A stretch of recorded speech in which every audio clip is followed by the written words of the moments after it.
আসসালামু আলাইকুম। আজকে দুঃখ ভারাক্রান্ত মন নিয়ে এই লাইভে আসলাম। সাধারণত মায়ের সাথে কখনোই লাইভে আসা হয় না। কি আর বলবো, আসলে পরিবারের ক্ষমতা যখন অন্য কারো হাতে চলে যায় তখন মাকে সান্ত্বনা দেওয়ার জন্য তো আসতে হয়। মা, তুমি আসলে টেনশন করো না, তোমার উপরে তো আমাদের হাত আছে, তাই না? বাবা চাইলেও তোমাকে ক্ষমতা থেকে নামাতে পারবে না। আমরা তো জানি তুমি পরিবারের জন্য কত কিছু করেছো, পরিবারের মানুষজনের জন্য কত কিছু করো তুমি। এটা একদিন বুঝবে। তো তুমি কান্দো না মা, কান্দো না, তুমি কানলে এর নাক দিয়ে পানি পড়বে। আর না না, এই কথা কি আর বাহিরে বলা যায়? এই কথা আমরা বাহিরে বলতেও চাই না, কিন্তু তোমার পিছনে যে 20 কোটি মানুষের হাত আছে, এটা মানুষ একদিন বুঝবে। এটা একদিন বুঝবে যখন ক্ষমতা অন্য আরেকজনের হাতে চলে যাবে। এই ক্ষমতা কিন্তু চালানো এত সোজা না, একটা পরিবার চালানো কিন্তু খুব কষ্টের একটা বিষয়। এটা যখন অন্য কেউ এসে চালাবে তখন বুঝবে। সে তো বোঝে না, সে তো কোনো সময়ই বোঝে না।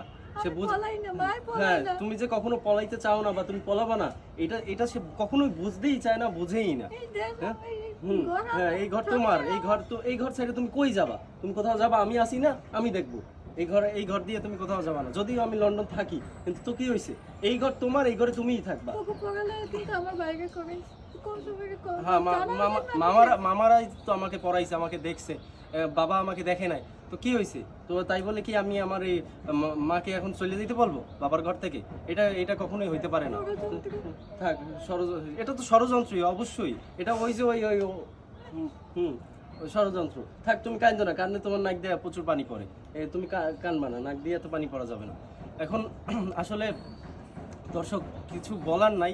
আপনারা যারা আমাদেরকে ভালোবাসেন, আমার মাকে ভালোবাসেন, ফিউচারে আশা করি সে আবারও আসবে। আবার যদি চলে যেতেই হয় তাহলে ও তা আসতে চাও না? আচ্ছা, আমার মা আর আসবে না, এই সংসারে আর আসবে না। এই সংসার আমার বাবা যাকে খুশি দিয়ে দিক, কোনো সমস্যা নাই। আমরা কি ভুল বলছি কিছু?